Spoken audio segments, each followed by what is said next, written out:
Magandang araw po sa inyo, Kuya Bari, at sa lahat ng inyong tagapakinig at palaging nakasubaybay sa inyong YouTube channel. Hindi ko po alam kung mayroong maniniwala sa isasalaysay kong kwento. Ngunit isinulat ko po ito base sa aking karanasan na nangyari taong 1981 hanggang 1988 sa isang liblib na baryo ng Samar. Kuya Bari, tawagin niyo na lang po ako pala sa pangalang Marita. Sisimulan ko po ang aking kwento noong pabalik ako sa aming probinsya dahil nakatanggap po ako ng balita mula sa isang kakilala na kailangan ko daw umuwi dahil mayroong sakit ang aking ina.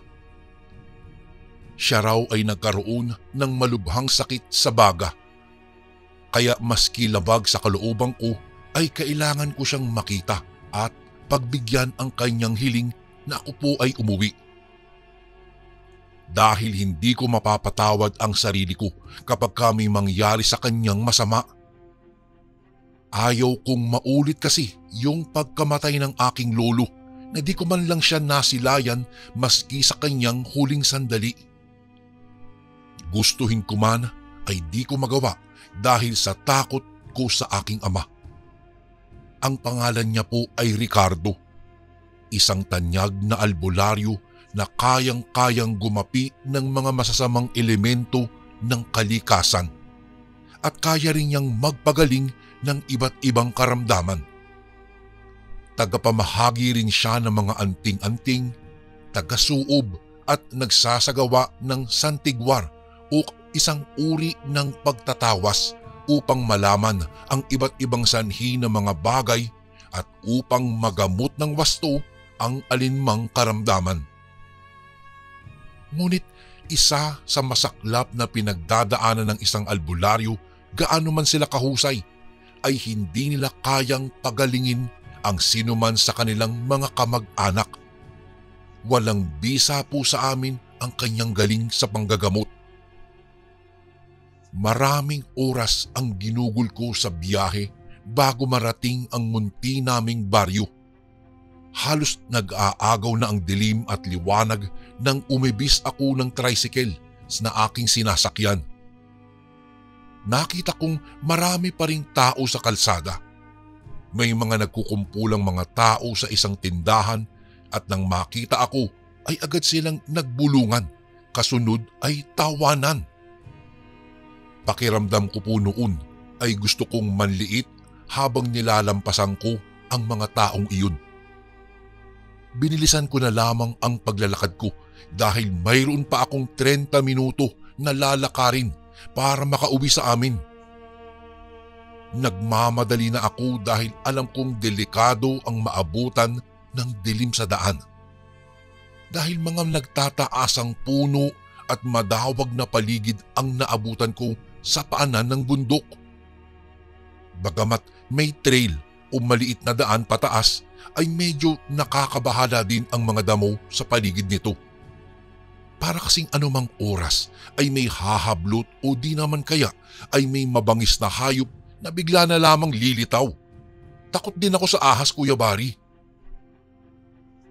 Habang inaakyat ko iyon ay bigla kong naalala ang araw bago ako naglayas. 7 taon na eksakto sa araw na iyon mula nang umalis ako sa aming bayan at lumuwas sa mas malaking lungsod. Nagtrabaho po ako doon bilang isang tindera sa isang karinderya. Naging maayos naman ang aking pagtatrabaho, lalo na at mabait ang aking mga naging amo. Galante rin sila at hindi maramot, lalong-lalo na sa pagkain. Napapatanong pa nga ako noon kung bakit ganoon ang naging takbo ng buhay ko. Parang sinuwerte, gayong puro kamalasan ang aking inaasahan. Kuya Bari, nasabi ko lang iyon dahil may kasalanan akong dapat pagbayaran. Isa na rito ay dahil aksidente kong naitulak sa mabatong bahagi ng talon ang aking kapatid. Nabagok ang kanyang ulo sa isang matigas na bato. Dahil doon, tila nawala ito sa kanyang sarili. nakalimutan niya ang mga bagay tungkol sa kanyang buhay. Limot niya ang aming mga pangalan at mas lalo niyang nakalimutan ang mga bagay sa aming sinisikreto. Kuya Bari, mayroon kaming sekreto ng aking kapatid na naging dahilan ng palaging di pagkakaintindihan. Ito po ay tungkol sa patago kong pakikipagrelasyon sa isa sa may kayang lalaki sa aming baryo. Isa iyong matandang negosyante na nagngangalang Gabo. May asawa na po siya at mga anak. Sa madaling salita, ako ay kanyang naging kerida. Dahil po sa pakikipagrelasyon ko sa kanya, ay nakukuha ko ang mga bagay o luho na gusto ko. Kapalit nun ay ang aking puri at buong pagkatao. Dahil mali ay itinago ko iyon sa aking mga magulang. Subalit di ko inaasahan na matutuklasan iyon ng aking kapatid. Doon na rin nagsimulang magkalamat ang aming relasyon. Nag-uusap kami noon sa batis sa tabi ng talon nang bigla niyang aminin na alam niya ang aking masamang sikreto. Nangako siya na sasabihin sa aming mga magulang ang aking ginagawa. Tigilan ko na daw iyon dahil palaging may kalakip na karma ang lahat. Ngunit hindi ako nakinig sa kanya. Nasa 16 na taong gulang lamang ako noon, Kuya Bari. Galit na galit sa akin at pilit na ipinaiintindi ang ilang mga bagay-bagay na hindi dapat ginagawa. Sigurado daw na kamumuhian ako ni Ama at masasaktan ng aking mga magulang kapag ka daw itinuloy ko pa ang aking mga kalokohan. Nagkibit balikat lamang ako. Hanggang sa napuno na nga siya, sinaktan niya ako at sa aking pagganti, naitulak ko po siya. At doon na nagsimula ang kalbaryo ng aking ate. Noong maaksidente ang kapatid ko, ay hindi naman talaga nagalit sa akin ang aking mga magulang. Kasi napatawad naman nila ako at tinanggap na aksidente iyon at di ko ginusto ang nangyari. Inalagaan ko siya ng halos 3 buwan hanggang sa dumating na nga ang totoo kong karma. Mayroong nabuong sanggol sa aking sinapupunan, Kuya Bari. Karma ko iyong maituturing dahil hindi ko iyon hinangad. Hindi ko iyon ginusto. Hindi ako mapakali ng mga panahong iyon dahil alam ko hindi iyon maitatago ng matagal. Sisingaw at sisingaw ang lahat ng baho ko, ang lahat ng kasalanan ko. Nag-isip ako ng paraan kung papaano iyon matatakasan. Isang matandang babae sa ibaba ng bayan ang aking pinuntahan. Kilala po siya bilang isang abortionista o kayang maglaglag ng sanggol. Nagpapabayad ito ng malaki. Pero dahil nakaipon na po ako ng pera na ibinigay sa akin ng aking nobyo, ay nakapagdesisyon ako na alisin ang sanggol sa aking sinapupunan. Ngunit hindi po ako pinatahimik ng aking konsensya. Nakahiga ako noon sa isang higaang gawa lamang sa tabla at kawayan habang tinitingnan ang matandang babae na naghahanda ng kanyang mga gamit. Pero biglang nagbago ang isip ko. Hindi ko po talaga kaya. Narealize kong hindi ko kayang pumatay ng walang malay na sanggol. Dahil doon, nagalit po sa akin ang matandang babae. Ipinipilit nito na ituloy na namin ang aming napagkasunduan, ngunit marahas na tumanggi ako ng tumanggi. Nanggigil siya sa akin dahil ginambala ko lamang daw siya sa kanyang pamamahinga. Isang matalim na tingin ang iniwan niya bago siya muling tumayo at lumayo na sa akin. Agad din akong tumayo at nilisan ang lugar na iyon. natakot din kasi ako na baka may gawin siya sa aking masama. Kinagabihan ng araw ding iyon, doon nalaman ni tatay ang buong katotohanan. Habang tahimik at payapang kumakain kami sa hapagkainan, ay biglang napansin ni tatay ang pagkulo ng langis na nakalagay sa pintuan.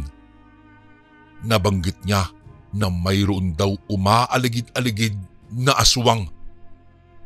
Pagkasabi nun ay agad na nakaamoy kami ng malansang amoy na parang nanggagaling sa itaas ng bahay.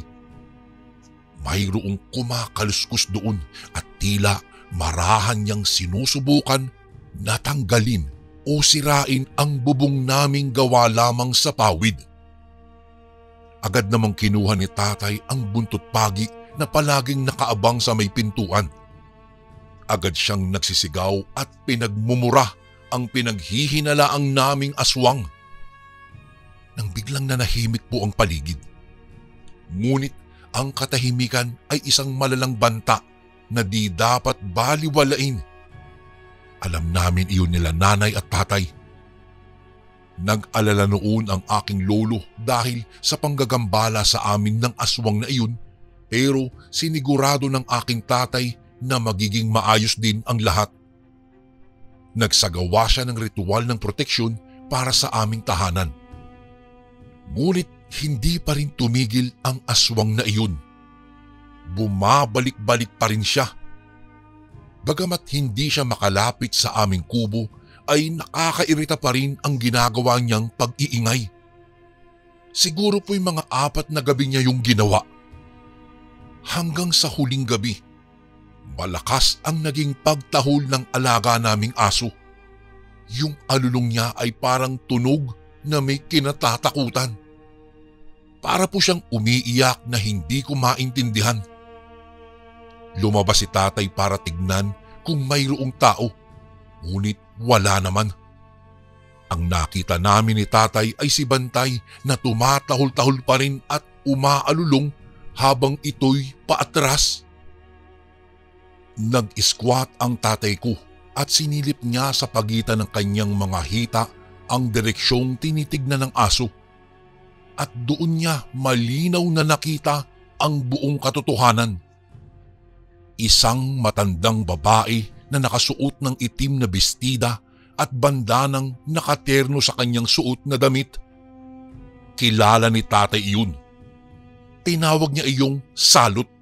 Pinagmumura niya at pinagsalitaan ng di makain na mga salita. Sumingasing naman ito nang mapagtantong nahubaran na siya ng kanyang pagbabalat kayo. Anong ginagawa mo dito?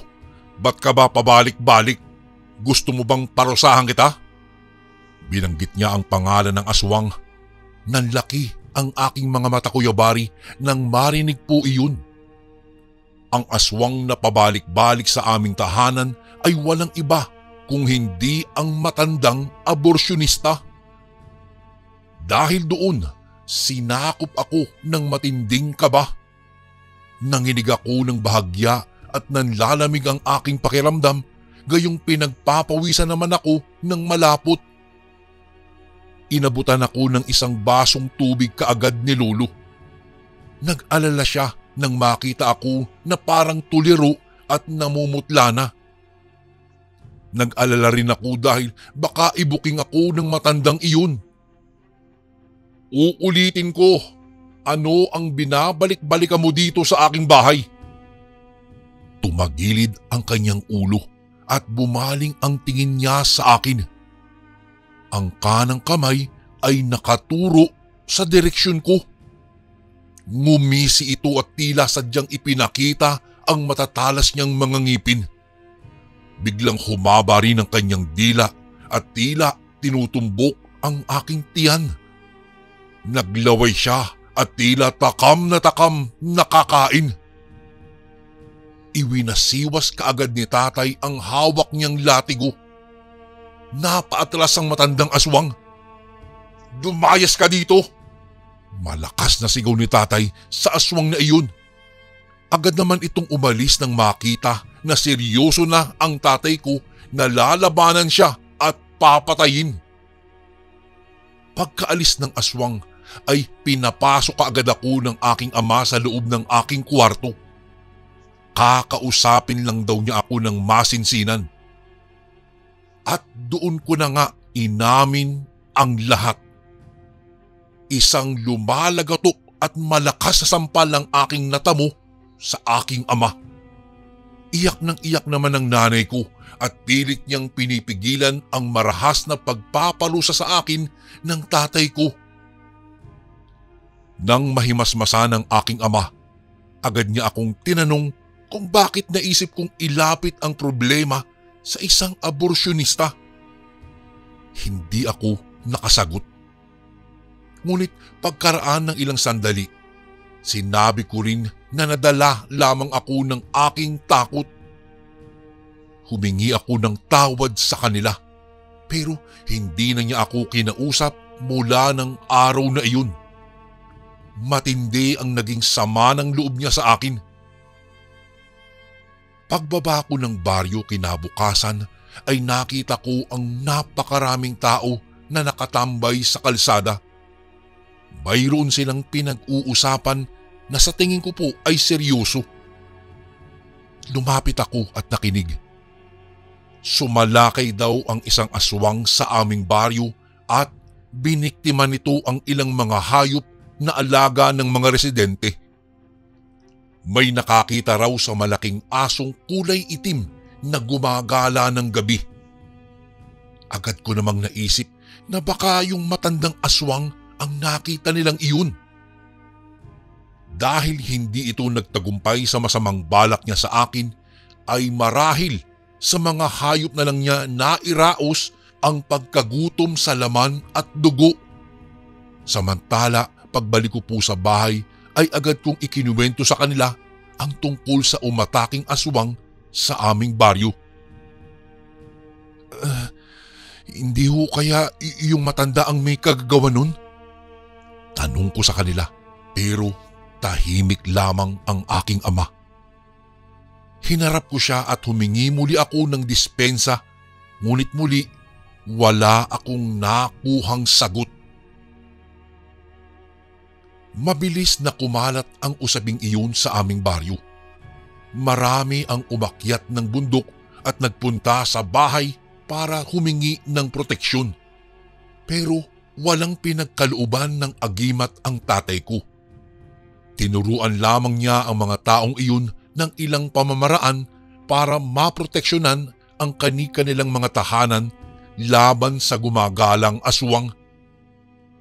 Akala ko ay sasabihin niya sa mga tao ang tunay na katauhan ng aswang, pero umuwi na sila ay hindi iyon nasambit ng tatay ko. Magmula ng araw na iyon, nagkaroon na ng katatakutan sa aming baryo. Pagdating kasi ng 6:00, Kuya Bari, wala nang lumalabas pong mga tao. Nakakandado na ang mga pintuan at mga bintana. Mayroon na ring makikita na nagsasaboy ng asin sa mga bubungan at nagsasabit ng maraming bawang. Nagpatuloy lamang ang buhay at lumipas ang maraming linggo. Pansin na rin ang umbok sa aking tiyan. Ngunit walang nagbago sa samahan namin ng tatay ko. Pakiramdam ko ay lalong lumalala lamang ang galit niya sa akin. Kaya nagpasya po akong maglayas. Napunta ako sa syudad at nakilala ko ang isang mag-asawa na may karinderya. Sila po ang kumupkup sa akin at nagbigay ng pagkakakitaan.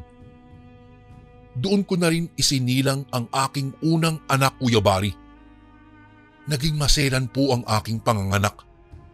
Sabi nga ng amo ko ay nawalan daw ako ng malay. Tapos yung sanggol ay biglang nawala. Maging yung hilot na nagpaanak sa akin ay walang masabing dahilan. 7 taon na buhat nang mangyari iyon. Wala na akong mukhang maihaharap sa aking pamilya dahil alam ko na hahanapin nila ang bata. Sinong bata ang ihaharap ko sa kanila? tiyak na pagagalitan akong muli ni tatay at hindi iyon maniniwala kung sasabihin ko sa kanya ang katotohanan. Mas iisipin nun na itinuloy ko ang pagpatay sa aking sariling anak. Pero ang totoo, hindi ko rin talaga alam kung buhay ba o patay ang aking anak. Masakit man sa akin iyon, ay tinanggap ko na lamang ng buo ang mga pangyayari. Tanaw ko na ang aming maliit na kubo. Mabigat ang mga naging hakbang ko paparoon. May narinig akong kaluskos mula sa damuhan. Nagpatuloy lamang ako sa aking paglalakad at huminto ako at nawala ang tunog. Narealize ako kung may sumusunod sa akin. Papadilim na. Binilisan ko na lamang ang aking paglalakad at paminsan-minsang tumatakbo. Hingal na hingal akong nakarating sa bahay namin. Bigla akong napasigaw nang biglang tumambad sa aking harapan ang isang batang nakahubad ng damit, nakasuot ng pajama at may kwintas na suot. Sino ka? Tanong ko sa kanya pero hindi siya sumasagot. Pipi at bingi ang batang iyan. Narinig kong sambit ng isang lalaki na mula sa aking likuran. Si tatay. Ang sarap sa pakiramdam na kinausap niya ako ulit. Ipinagwalang bahala ko ang presensya ng batang iyon. Ang atensyon ko ay nasa aking ama. Tinanong ko siya kung pinatawad na niya ba ako. Hindi naman daw talaga siya nagtampo o nagalit. Kailangan ko lamang daw matuto sa aking mga naging maling desisyon. Sabi niya, hindi niya inakala na tatapusin ko ang aming ugnayan bilang pamilya sa pamamagitan ng aking paglalayas. Lumabas mula sa bahay ang aking ina. Maganda ang pangatawan, malusog at hindi kakikitaan ng kahit na anumang marka ng karamdaman. Sabik na sabik kong niyakap ito. Inaya niya ako na pumasok kaagad sa bahay at doon namin napag-usapan ang tunay na dahilan ng kanyang mabilis na paggaling. Ito ay dahil kay Kulot. Yun yung bata na nakita kong sumusunod sa akin at nanggugulat. Paano nangyari? Sino ba ang batang yan? Agad kong tanong sa kanila. Isa daw itong batang antingero. Siya ang nakatakdang pagmamanahan ng angking galing ni tatay sa panggagamot bilang isang albularyo at antingero. Ayon kay nanay, natagpuan daw ni tatay ang sanggol na ito sa isang talahiban. Inalagaan daw nila iyon at itinuring na isang parang anak sa loob ng halos 7 taon. Tinitigan kong mabuti ang bata. Nakaramdam ako ng bahagyang pagkirot sa aking puso. Hindi ko maintindihan kung bakit.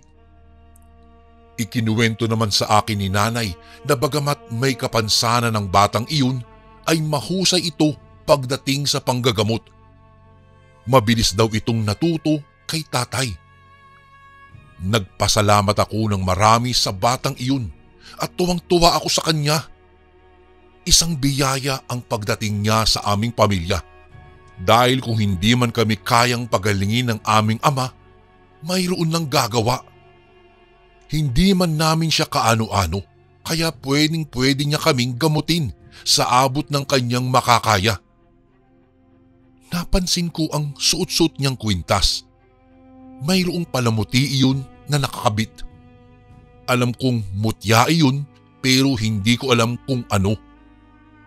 Tinanong ko naman ang tatay kung papaano nagkaroon noon ang bata. Sabi ni tatay ay nakuha daw iyon ng bata sa ilalim ng lagaslas ng talon. Kulay itim ito na parang magaspang at hugis bilog. Sinabi ni tatay na isa daw iyong mutya ng bulalakaw. Galing daw ito sa Kalawakan. para bang tae ng isang bituin na kayang magbigay ng swerte. Napahanga naman ako sa taglay ng mutya ng bata. Sinubukan kong hingin iyon pero sinaway ako ng tatay. Ipinagkaloob daw sa batang iyon ang agimat at ito ang pinili para mangalaga. Huwag ko raw kunin dahil wala daw akong karapatan. Binawi ko ang aking sinabi at dinaan ko na lamang sa biro ang lahat. Sa pagpapatuloy ng aming pag-uusap ay binanggit pa ni tatay na ang batong ito ay kayang magparusa sa mga taong masasama. Ang mga may tangan daw nito ay lumalakas at hindi lamang ang pisikal nitong katawan. Napapalakas din daw nito ang espiritual o psychic ability at kaya nitong maglakbay diwa o astral travel. Nang matapos ang usapan ay tinawag na kami ng aking nanay. Nakita kong naroroon na rin si ate sa hapagkainan. Pangiti-ngiti ito habang pinagmamasdan ang mga pagkaing nakahain.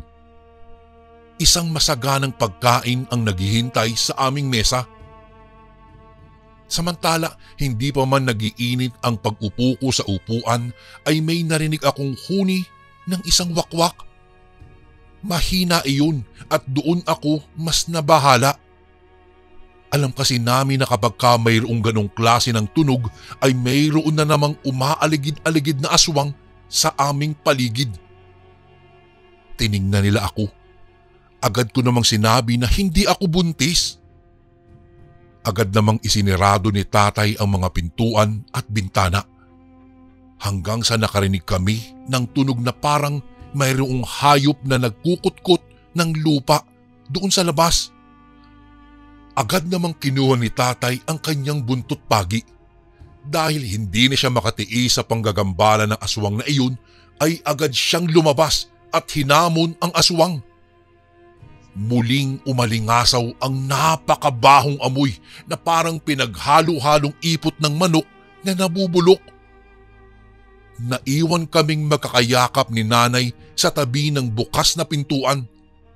Naghihintay na matapos na ang kaguluhang iyon. Kung bakit naman kasi ayaw kaming tantanan ng mga aswang na ito. Pero nagkamali ako ng hinala. Nanlaki ang aking mga mata nang makita ko ang aswang. Ngunit alam kong hindi iyon yung aborsyonista. Mas bata iyon kung ikukumpara. Agad itong naging isang dambuhalang aso na kapag pinapansin ay lalong palaki ng palaki hanggang sa maging parang kasinlaki na ng isang kalabaw. Malakas at mabagsik ang aswang na ito. Hindi ito basta-basta tinatamaan ng latigong iwinawasiwas ni tatay. Hindi rin basta-basta ito natatakot sa mura. Wala kaming ideya kung sino ang aswang na ito. Napansin naming hindi kaya ni tatay ang bagong aswang. Doon biglang umiksena ang batang antingero. Nilapitan nito ang aswang, ngunit habang papalapit siya ay napapaatras ang aswang. Nakatitig ito sa dibdib ng bata at ilang sandali lang ay agad tumalikod na lamang ang nilalang na iyon at mabilis na nakubli sa dilim. Takang-taka kami sa nangyari at tila takot na takot ang aswang sa bata. Napayakap akong bigla sa batang ito pero bigla niya akong hinawi nang matitigan niya ako sa mata. Nagtaka naman ako sa ginawi niyang iyon. Sa pagtataka ay napaupo na lamang ako sa lupa. Habang nakatitig siya sa akin ay may nakita akong mumunting luha sa kanyang mga mata. Maya-maya ay agad itong tumakbo papasok sa bahay namin. Tinanong ko naman si tatay kung bakit ganoon ang naging asal ng batang ito. Seryosong mukha ang nakita kong rumehistro sa aking ama. Malamang daw ay nakita na ng bata ang totoo naming ugnayan.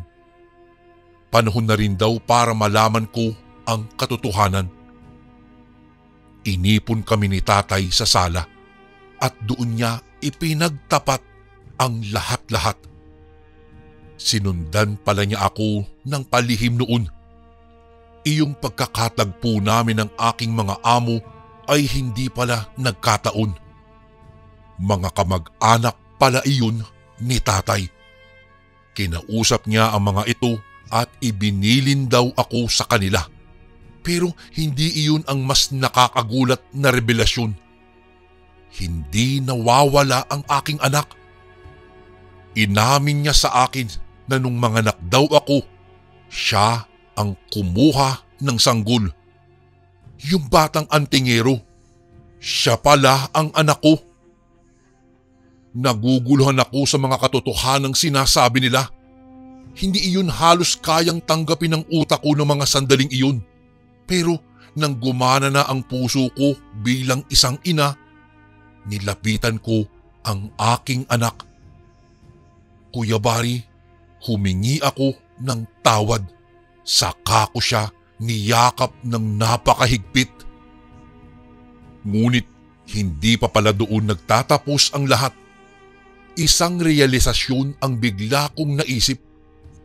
Dahil kung apo niya ang batang iyon, maski maging mahusay ito tulad niya, ay hindi nito magagamot ang aking ina. Agad ko silang tinanong kung talaga bang nagkasakit si nanay. Oo daw, naging malubha ang sakit nito sa baga. Pero dahil sa angking talino at husay ng anak ko at husay nito sa pagkakabisa ng mga halamang gamot, ay nagawa nitong pagalingin ang may sakit. Nakita kong tumayo ang ate ko. Bigla siyang nagsalita at inaming maging siya ay nagamot ng aking anak. Kahit nalilito ay bigla akong napayakap sa aking ate. Masayang masaya ako na magaling na siya. Nilapitan ko ang anak ko at paulit-ulit ko siyang hinalikan. At sa bawat halik na iyon ay nagsabi ako ng labis na pasasalamat. Muli ko silang tinanong, bakit nga ba kaya nitong pagalingin ang buo kong pamilya? Doon ko na napansin na nagpapahid na sila ng kanilang mga luha. Anak, hindi ka namin totoong kadugo. Paulit-ulit na umaalingaw-ngaw sa tenga ko ang mga katagang iyon, Kuya Barry. Ako talaga yung natagpuan nila sa talahiban. Iniwan daw ako ng aking ina sa ilalim ng sikat ng araw. Mabuti na lamang daw habang pababa sila ng bundok ay nakita nila ako, inalagaan at itinuring na parang totoong anak. Doon ako nakonsensya, Kuya Barry. Ang dami-dami ko pala talagang pagkakamali sa kanila. Pero sabi ni tatay, kalimutan ko na lang daw ang lahat ng iyon at magsimula kami kasama ang aking anak. Masakit man at naguguluhan, namayani pa rin ang puso ko at tinanggap ang lahat. Sa ngayon po ay matanda na po ako, Kuya Barry. Ang anak ko ay mayroon na ring sariling pamilya sa ngayon. Pero bago magtapos ang aking kwento ay sasabihin ko rin sa inyo ang tunay na dahilan kung bakit kami binabalik-balikan ng mga aswang sa bundok. Napag-alaman ko na namatay pala ang aborsyonista nang umalis ako. Walang nakakaalam kung ano ang sanhi ng kamatayan nito. Sabi lang ay kumalat daw sa baryo ang kanyang tunay na katauhan. Tapos isang araw ay natagpuan na lamang daw itong walang buhay sa loob ng kanyang tahanan. Nalaman ko rin na mayroon siyang isang anak. Asawa siya ng dati kong nakarelasyon na ama ng anak kong antingero. Nalaman niya siguro ang mga nangyari sa akin mula sa kanyang ina. Kaya nang malaman niyang umuwi ako ay nais nitong maghiganti. Pero hindi siya nagtagumpay at kailanman ay hindi niya ako nagalaw dahil mayroong anak na may kakayahang proteksyonan kami laban sa anumang klase ng kasamaan. Kuya Barry, hanggang dito na lang po ang aking kwento. Salamat po sa pagkakataong ito kung sakaling mabasa niyo po ito sa inyong channel. Lubos na gumagalang, Marita. Ito naman po ang ating pangalawang kwento. Isang magandang araw po, Kuya Bari. Kamusta na po kayo? Itago niyo na lang po ako sa pangalang Letty. Hindi ko po ito tunay na pangalan. Pinalitan ko na rin ang mga pangalan ng mga taong involved dito sa aking kwento. 52 taong gulang na ako sa kasalukuyan at naninirahan sa Davao City. Ang kwentong ibabahagi ko po sa inyo ngayon ay tungkol sa karanasan namin ng aking ina na hinding-hindi namin malilimutan sapagkat involved dito ang mismong lola ko sa father side. Bagamat hindi pumayag ang aking tatay Julian na tumanggap ng mutya sa pagkaaswang, ay hindi pa rin namin maiiwasan ang maranasan ang kahindik-hindik na pangyayari. Dekada 80, Surigao. Noong mga panahong iyon ay hindi ko pa alam kung ano si Lola Marsing. 10 taon ako noon at wala naman akong nakikita na kakaiba sa mga kinikilos ng aking abuela. Siguro ay dahil minsan ko lang siyang nakikita sa umaga dahil lagi po itong nasa loob ng kanyang kubo, Kuya Bari. Patay na kasi si Lolo Teofilo noong sanggol pa lang ako. Hindi naman sinabi ni tatay kung ano ang ikinamatay ng aking abuelo. Minsan ko lang nakikita ang aking lola sa labas tuwing umaga. Pag nakikita ko siya, ay nangihina ito. Nakaupo lang ito sa kanyang upuan at malayo ang tingin sa may bintana. Ngunit pagsapit ng hapon po, ay nakikita ko itong palakad-lakad sa kanyang bakuran na parang walang iniindang sakit.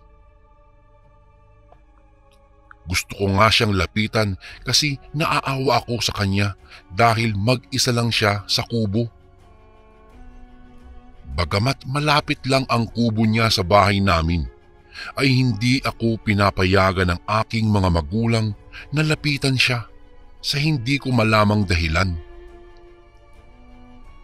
Nag-iisang anak lang ako ng aking mga magulang, Kuya Bari, kaya hindi nila hinahayaan na may mangyaring masama sa akin. Maski po ang mga pinsan ko na kapitbahay lang din namin ay pinagbabawalan din ng kanilang mga magulang.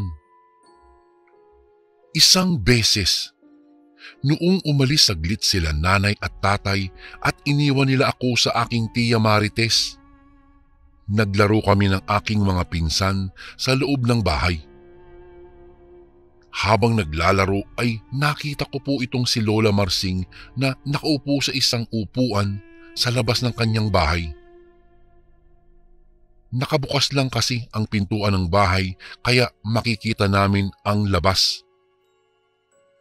Katulad ng dati ay malayo ang tingin nito at nakatulala lang. Hindi ko nga alam kung ano ang dahilan at naisipan kong lapitan siya at kausapin. Pinigilan naman ako ng aking pinsan na si Joseph. Isasalin ko na lang po sa wikang Tagalog kasi Bisaya po ang lengguwahe namin sa aming lugar. "Uy, saan ka pupunta?" tanong sa akin ni Joseph habang naglalakad ako papunta kay Lola Marsing. "Diba, kabilin-bilinan sa atin ni na tatay at nanay na hindi tayo pwedeng lumapit kay Lola?" Napalingon naman ako sa aking pinsan at tinanong ko siya.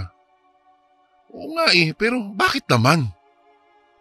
Matagal ko nang itinatanong ito sa aking mga magulang, ngunit ang sagot lang nila palagi ay may nakakahawang sakit si Lola kaya hindi siya pwede lapitan. Tuwing tinatanong ko kung anong klaseng sakit, ay hindi naman nila ako masagot. "Ha? Ewan ko, hindi ko rin alam eh." Sagot ng aking pinsan. Inanyaya ko siyang pumunta sa bahay ni Lola. Nakakaawa naman kasi. Mag-isa na lang siya sa buhay tapos iniiwasan pa siya ng mga tao. Palingon-lingon kami. Baka may makakita sa amin na lumapit kay Lola. Dahan-dahan kaming naglakad papunta kay Lola Marsing. Sobrang payat na niya at mahaba na ang puti niyang mga buhok. Binati ko siya at tinawag ang kanyang pangalan. Matagal bago siya lumingon. Nang lumingon siya ay bigla itong ngumiti. Nagningning ang mga mata niya na parang masaya siya dahil sa wakas may apo na siyang naglakas loob na bumisita sa kanya. Pinalapit niya kami upang yakapin. Nagdalawang isip pa nga kami ni Joseph, Kuya Bari. Medyo nag-aatubili kami dahil baka makita kami ni Tia Marites. Ibinukan niya ang kanyang mga braso na nagpapahiwatig na yayakapin daw namin siya. Bigla akong naawa kay Lola kaya lumapit ako at niyakap siya. Medyo masangsang ang amoy ni Lola. Parang ilang araw na siyang hindi naliligo. Parang amoy putok nga ang katawan niya. Ngunit tiniis ko na lang dahil mukhang sabik na sabik siya sa kanyang apo. Inamoy-amoy niya ako at unti-unting humigpit ang kanyang yakap. Si Joseph ay nakatayo lang sa likod ko at nakatingin sa amin. Lola, nasasaktan po ako. Hindi na po ako makahinga. Sabi ko sa kanya dahil mas humihigpit ang yakap niya sa akin. Para na niya akong sinasakal dahil hindi na ako makahinga. Noong mga panahong iyon, medyo kinakabahan na ako kasi parang ayaw na niya akong bitiwan. Nanunuot pa sa ilong ko ang masangsang na amoy kaya para akong hihimatayin kung kaya't nagpumiglas na ako.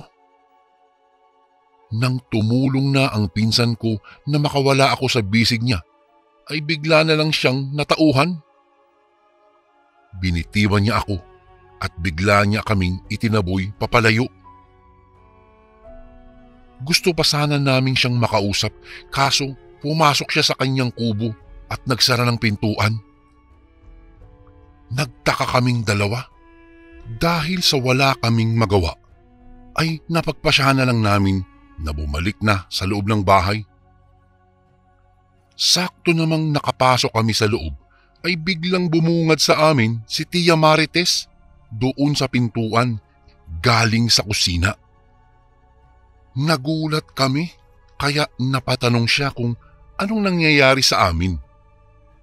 Hindi kami nakasagot kaagad ng aking pinsan dahil sa takot na mapapagalitan ay nagsinungaling na lang kaming dalawa. Lumipas ang ilang buwan. Payapa naman ang aming pamumuhay sa probinsya kaso minsan sa gabi ay nagigising ako sa ingay ng aming aso. May aso kami, Kuya Bari. Hindi ko alam kung bakit sobrang ingay niya tuwing gabi. Ang asong ding ito ay hindi kasundo ni Lola Marsing kaya hindi talaga makakalapit sa aming bahay ang aking abuela. Lagi kasi siyang tinatahulan nito. Wala naman kaming problema sa aming pang-araw-araw na pagkain dahil malusog at mayayabong ang aming mga pananim. Pagsasaka kasi ang ikinabubuhay ng aming pamilya, Kuya Bari. Ngunit hindi sa lahat ng pagkakataon ay masagana po ang ani. Isang hindi inaasahang pangyayari ang dumating sa aming lugar. Isang malakas na delubyo ang sumira sa aming kabuhayan. Dumating nga ang panahon na wala na kaming makain. Dahil sa liblib ang aming lugar, ay walang tulong ang nakaabot po sa amin. Tinipid pa namin ang kaunting bigas na natira sa aming lagayan. Napagpasyahan ni tatay na bumaba muna sa bukid para manghingi ng tulong dahil kung magpapatuloy ang ganito ay wala na talaga kaming makakain at baka kami ay mamatay na sa gutom. Malayo-layo ang bayan sa aming lugar kaya aabutin ng 2 araw si tatay sa kanyang paglalakbay. Sakay ng aming kalabaw ay bumaba na siya. Lumipas ang 2 araw ay hindi pa nakakabalik ang tatay kaya umabot sa wala na talaga kaming makain ng aking ina. Ayaw niya na ring humingi kina Tia Marites at Tio Romy dahil alam niyang gipit na rin sila. Dahil po sa sobrang gutom ko ay panay na ang reklamo ko sa aking ina. Inaalo na lang niya ako kasi wala na rin siyang maibigay.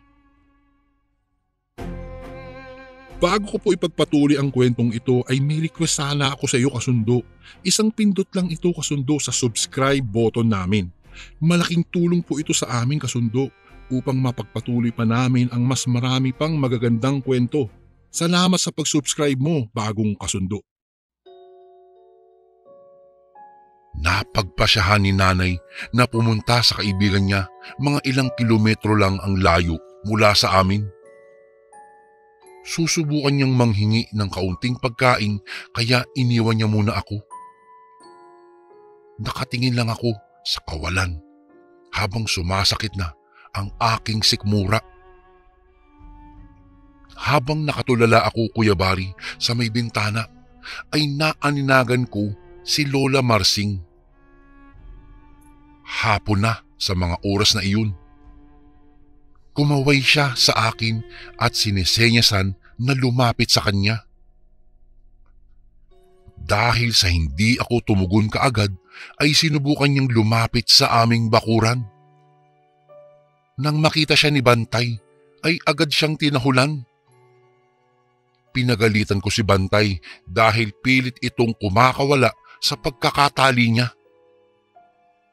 Hindi ko talaga alam kung bakit galit na galit ito kay Lola. Kaya ang ginawa ko ay ako na lang ang lumabas at lumapit sa aking abuela. May iniabot siya sa akin. Isang mangkok. Alam kong gutom na gutom ka na, apo. Ito, sinabawang buto-buto para naman maibsan ang kumakalam mong sikmura. Mahinang sabi sa akin ni Lola Marsing. Dahil sa sobrang gutom ko ay walang pag-aatubiling kinuha ko ito. Nagpasalamat muna ako kay Lola at nagmamadali na akong pumasok sa bahay upang kumain. Hindi ko maintindihan ang lasa ng sabaw pero masarap po siya. Malinamnam din ang kaunting laman na nakakapit pa sa buto. May kaunting kanin din siyang ibinigay sa akin. Malaki ang buto ng sabaw. Ngunit parang bago ang itsura nito sa aking paningin. Pero hindi ko na lang pinansin, Kuya Bari, sapagkat ang nasa isip ko ay baka buto ng baka itong ibinigay sa akin ng aking abuela. Hindi pa kasi ako nakakatikim ng baka sa panahong iyon, Kuya Bari. Kundi baboy at manok lang ang natikman ko. Pagdating ni nanay, ay may dala siyang kaunting bigas at mga delata. Napansin ko lang, kahit kaunti lang yung kinain ko na ibinigay sa akin ng aking lola, ay nakakapagtakhang nabusog kaagad ako doon. Hindi ko nasabi kaagad kay nanay na may ibinigay si Lola Marsing. Noong matapos magluto ang aking ina, ay inaya na niya akong kumain at saka ko naalala na may tirang pagkain doon sa mesa. Ay nay, naalala ko pala, may binigay nga palang sinabawan na buto-buto si Lola. Inosente kong sabi kay nanay. Naku, nawala sa isip ko na ayaw pala ni nanay na lumapit ako doon. Ano? Tumanggap ka ng pagkain galing kay inang? Gulat na tanong ni nanay. Dali-dali niyang binuksan ang mangkok at tiningnan ang laman. Biglang nag-iba ang hitsura ni nanay.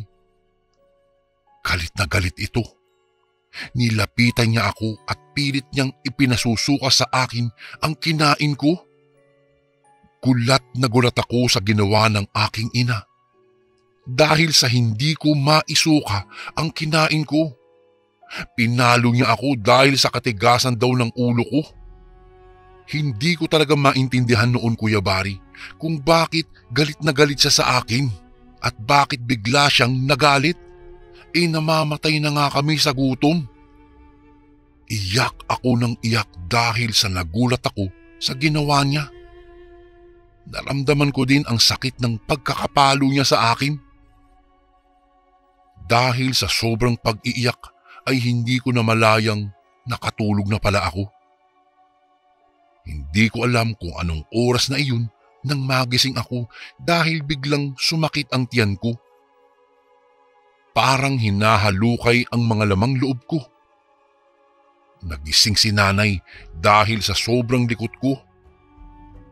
Nakapikit ako habang namimilipit sa sakit. Parang tinutusok ng maraming karayom ang tiyan ko, Kuya Bari. Kung kaya't nataranta na ang aking ina, kaya lumabas siya at humingi ng tulong kina Tiyo. Hindi ko na alam ang nangyari kasunod noon kasi bigla na lang akong hinimatay.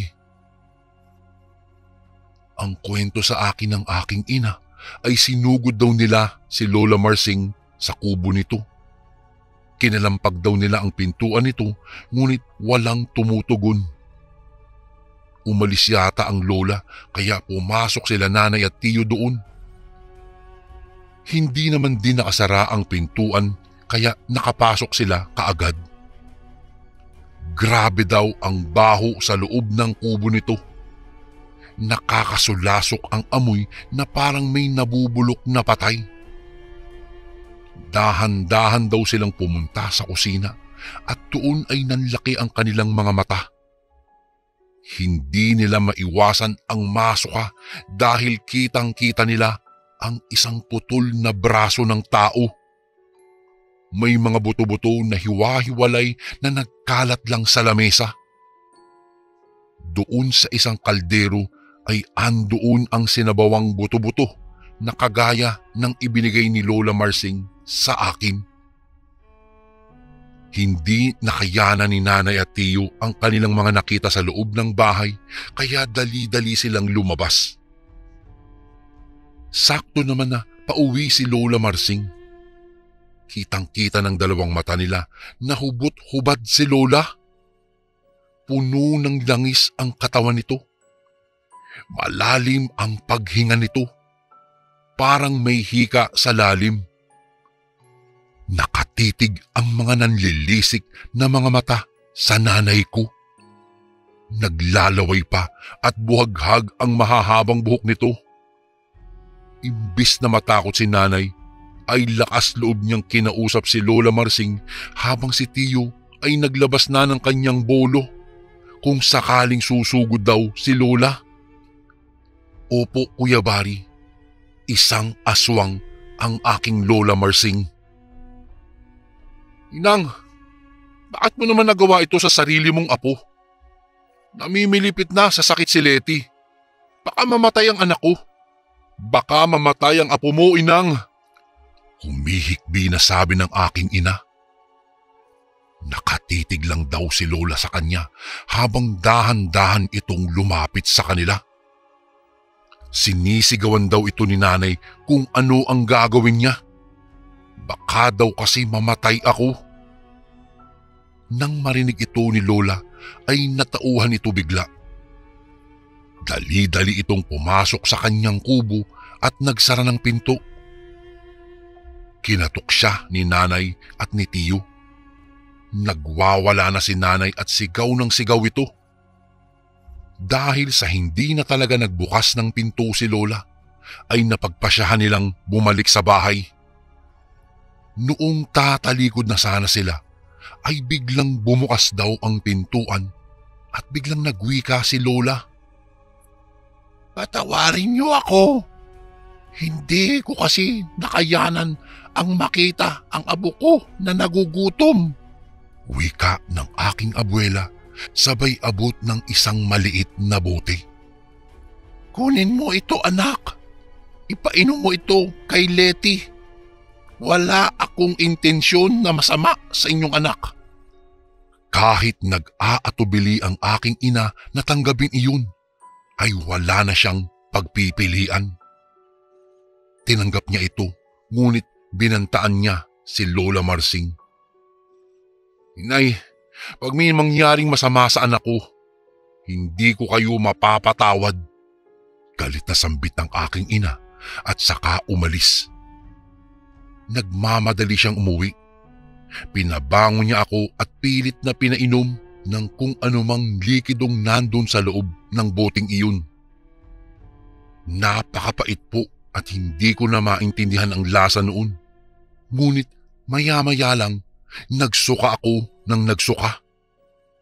Hindi nagtagal ay naging mabuti na ang aking pakiramdam. Hindi alam ni nanay kung ano yung pinainom niya sa akin at hindi na siya nagtanong pa kay Lola Marsing. Ang importante ay nawala na ang sakit ng tiyan ko. Hindi pa rin siya naging kampante kaya noong dumating si tatay ay bumaba kami kaagad sa bayan. Pinatingnan nila ako sa isang manggagamot. Ayon sa manggagamot, wala na naman daw akong problema na kasi nailabas ko naman daw ang mga kinain ko. Nang dahil sa nangyari ay napagpasyahan ng aking mga magulang na lumipat na lang ng bahay. Sumunod na rin sina Tio Romy at Tia Marites kasama ang pamilya nila. Pumunta kami nila nanay at tatay sa mga kamag-anak ng nanay ko. Matagal bago nila sinabi sa akin ang tunay na pagkatao ng aking abuela. Dalaga na ako nang sabihin nila na si Lola Marsing ay isang aswang. Niyanggaw lang daw ito ng lolo Teofilo ko. Kahit ganun ang nangyari ay hindi ko masisisi ang aking abuelang si Lola Marsing kung bakit niya nagawa iyon sa akin. Kapag naiisip ko kung ano yung pinakain ni Lola sa akin, ay hindi ko maiwasang mandiri dahil ang sinabawang buto-buto na iyon ay hindi pala galing sa baka, kung hindi sinabawang buto ng tao. Hanggang dito na lang po ang aking kwento, Kuya Bari. Sana ay mabasa mo po ito. Maraming salamat po at more power po sa inyong channel. Lubos na gumagalang, Letty. At ito naman po ang ating pangatlong kwento. Makulimlim. Mukhang hindi maganda ang panahon. Nagbabadya ang malakas na ulan dahil na rin sa malamig na simoy ng hangin. Mararamdaman mo pa ang pag-ihip ng hangin sa kalupaan. Kuya Bari, ako nga pala si Andres. Hindi ko ito tunay na pangalan. Ako'y tubong Mindanao sa parting Cotabato. Hindi ko na po babanggitin ang eksaktong lugar para na rin sa kapakanan ng aking pamilya. Ang kwentong aking ibabahagi ay ang kwento ni Lolo na itago na lang natin sa pangalang Donicio. Si Lolo Donicio ay kapatid ng aking lola na itatago ko na lang po sa pangalang Esmeralda. Ayon sa aking lola, noong panahon ng mga Kastila ay pinili ng aming angkan na mamalagi dito sa Mindanao. At noong panahong iyon ay may kasintahan umano na naiwan ng aking lolo sa Visayas na aking papangalanang Esther. Ayon kay lola, maganda daw umano itong si Esther. Ito ang larawan ng isang dalagang Pilipina. Mahal na mahal umano ni Lolo si Esther, ngunit tinutulan ito ng kanyang amang Kastila. dahil si Esther ay mahirap lamang. May kaya kasi ang lahi ng aking lola Esmeralda. Noong sila'y nasa Mindanao na, madamdaming pamamaalam ang namagitan sa kanila ni Lolo at Esther at kasabay noon ang pangakong magsusulatan. At sa panahon noon, wala pang cellphone, kung kaya't tanging sulat lang ang nagsisilbing komunikasyon. Telegrama naman kung tawagin ang sulat na gusto mong madaling dumating. Isang araw na makulimlim. Nasa bakuran ng kanilang tahanan nakaupo ang binatang si Dionisio. Tila may hinihintay. May inaabangan at inaasahang dumating. Palagi niya itong ginagawa. Halos araw-araw siyang nakaupo sa bakuran. Wala pang kuryente sa panahong iyon. Tanging gasera lamang ang nagsisilbing ilaw sa bawat tahanan. Ngunit ang aking lolo Dionisio ay may magandang tahanan dahil may kaya sila sa buhay. Malaki ang kanilang bahay at marami silang debombang gasera sa tahanan nila. Maganda ang kanilang bakal na bakuran at masasabi mo talagang may sinabi sila sa buhay. Marami din ang nagkakagusto sa aking lolo dahil bukod sa may lahi silang Kastila ay napakaganda nitong lalaki. Ilang araw ang dumaan ay may kumatok sa tahanan nila lolo. Dali-daling tumakbo ang aking lolo upang tignan kung sino. At laking tuwa niya nang makita ang isang kartero. Iniabot sa kanya ng kartero ang daladala nitong sulat na naglalaman ng liham ni Esther, ang kanyang kasintahan. Dali-daling binuksan ni lolo ang sobre at agad na binasa ang liham na nakalakip doon. Maluhaluhang binasa ni lolo ang liham ng may pangungulila kay Esther. Habang nagbabasa ay may nahulog na isa pang sobre. Hindi niya napansin na dalawa pala ang sobre ang inabot sa kanya ng kartero. Nakapangalan ito sa kanya at mula sa kanyang pinsan na si Fredo. Binuksan ni lolo ang sulat ni Fredo. Nakasulat ito sa wikang Espanyol. Noon kasi Kuya Bari, magaling magsalita ang mga tao ng Espanyol kaya madali lang sa kanila magbasa ng ganoong salita. Nabigla si lolo sa nakasaad sa liham ng kanyang pinsan na si Fredo. Ibinalita nito sa kanya na ang kanyang kasintahang si Esther ay naging isang aswang. Dali-daling nagsulat si Lolo Dionisio hindi para kay Esther, kung hindi para sa kanyang pinsan na si Fredo. Agad siyang nagtungo sa tanggapan ng koreo upang ipadala ang kanyang liham. Umuwi siyang laglag ang kanyang balikat sa balitang natanggap mula sa kanyang pinsan sa Visayas. Hindi niya lubos akalain na si Esther ay magiging ganap na aswang. Hindi lingid noon sa kanilang bayan ang pagkatao ng lahi ng kanyang kasintahan. Ngunit hindi niya lubos maisip na magiging aswang ito. Malungkot niyang inihiga ang kanyang katawan sa kanyang malambot na kama at tuluyan siyang nilamon sa kalungkutang nadarama. Dumipas ang taon na patuloy ang pagtanggap niya ng liham mula kay Esther. Ngunit ang huling liham na kanyang natanggap ay liham ng isang pamamaalam. Nakalakip sa liham ni Esther na ito'y nagpapaalam na para sa kanilang relasyon.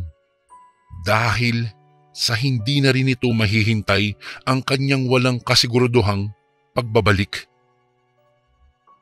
Noong matanggap ito ni Lolo ay agad siyang nagpasya na magtungo muli sa Visaya para bisitahin si Esther. Sa panahong ito, Kuya Bari, buhay pa ang barkong MV Doña Paz. Ito ang tinaguriang Titanic ng Asya. Disyembre, taong 1987 ay nagtungo ang lolo sa Visayas. Ito din ang taon na nasunog ang MV Doña Paz na galing Leyte papuntang Maynila. Kaya naman akala ng pamilya ni lolo ay isa siya sa nakasama sa sunog dahil ang kanyang palusot noon ay tutungo siya sa Leyte at papuntang Maynila. Bago ko po ipagpatuloy ang kwentong ito ay may request sana ako sa iyo kasundo. Isang pindot lang ito kasundo sa subscribe button namin. Malaking tulong po ito sa amin kasundo upang mapagpatuloy pa namin ang mas marami pang magagandang kwento. Salamat sa pag-subscribe mo, bagong kasundo. Ngunit ang aking lolo ay nakasakay sa Negros Navigation na magdadala sa kanya sa parting Visayas. At sa mga panahon noon, napakabigat ng pamasahe na ang 300 hanggang 650 piso. Ngunit madali lamang ito para sa kanya na anak ng mayamang pamilya. Ika-20 ng Disyembre taong 1987, ito rin ang araw na naaksidente ang barkong MV Doña Paz dahil bumangga ito sa barkong oil tanker na Victor na kumitil ng napakaraming buhay. Nakarating siya ng Visayas, lulan ng Negros Navigation. Pagdating niya sa kanilang lugar, ay si Fredo ang kanyang unang pinuntahan. Noong nakarating na siya doon, nagulat itong si Fredo sa kanyang pagdating dahil akala rin ito na isa siya sa mga pasaherong namatay. Agad niyang sinabi ang kanyang sadya, ngunit maagap siyang pinigilan ni Fredo sa balak na magtungo sa lugar ni Esther. Ayon sa pinsan ay hindi na nakakakilala itong si Esther. Sa kadahilanang lumala na ang pagiging aswang nito. Nagsimula ito nang siya'y lumipat sa Mindanao. Labis umano ang pangungulila ni Esther. Hindi nila alam kung saan nakuha ni Esther ang pagiging aswang dahil ayon sa mga lola nito'y hindi na daw nila ipapamana ang kanilang mga bato sa susunod na mga henerasyon. Kaya hindi nila alam kung saan nakuha ni Esther ang kanyang pagiging aswang. Ngunit dahil sa kagustuhang makita ang dating katipan, ay nagpumilit si lolo na magtungo sa bahay nila Esther. Kung kaya't walang nagawa si Lolo Fredo kung hindi ang samahan si Lolo Dionisio. May bahid mang takot ay tiniis ni Lolo Fredo para sa ikatatahimik ni Lolo Dionisio. Malamig na simoy ng Disyembre, ika-22. Nagtungo ang aking mga lolo sa tahanan ni Esther. Suot ang mga habak na pangontra laban sa aswang na binigay ng ama ni Fredo na isang manggagamot ay binaybay nila ang pilapil patungo sa bahay nila Esther. Kabilugan noon ng buwan at mararamdaman mo na ang malamig na simoy ng hangin na nagpapaalalang kapanahunan na ng Pasko. Kumatok sila sa tahanan ng dalaga na dati ay walang kasing saya, ngunit ngayon ay larawan ng isang nangungulilang tahanan. May ilaw na gasera, ngunit napakalamya ng liwanag nito. Tila ba isang malungkot na binibining kay tagal lumuha at itinago ang lungkot. Ganon ang itsura ng tahanan ni Esther. Isang lalaki ang nagbukas ng pinto. Sa wari niya'y nasa 80 na. Lukot na ang mga balat nito maaaninag mo na ang pagod sa mukha nito. Nagpakilala silang dalawa. Ngunit hindi man lang ito nag-abalang sila'y pagbuksan o papasukin. Sinabi pa nitong sila ay umalis na lang at hindi rin sila makikilala pa ni Esther. Isinara nito ang pinto at malungkot silang tumalikod. Naramdaman pa niya ang pagtapik ni Lolo Fredo sa kanyang likod. Maya-maya'y naramdaman nila ang pag-init ng kanilang mga habak. Ito po ay senyales na may masasamang elemento sa kanilang paligid, Kuya Bari. Nagtinginan ang aking mga lolo nang biglang kumulo ang kanilang mga habak. Ibig sabihin, nasa malapit lang ang kung sino mang nilalang na iyon. Halos mauna ang kaluluwa ni Lolo Fredo nang makita sa harap nila si Esther. Buhaghag ang buhok at napakadumi ng damit. Tila ba nakipagbuno ito sa kung sino mang kanyang biniktima. Nanatili itong nakatayo at hindi makalapit sa kanila gawa ng kanilang mga habak. Naluluha ang aking Lolo Dionisio sa kalunos-lunos na sinapit ni Esther. Lumabas ang lalaking kanina ay nagbukas sa kanila ng pinto. Napaupo ito at humikbi.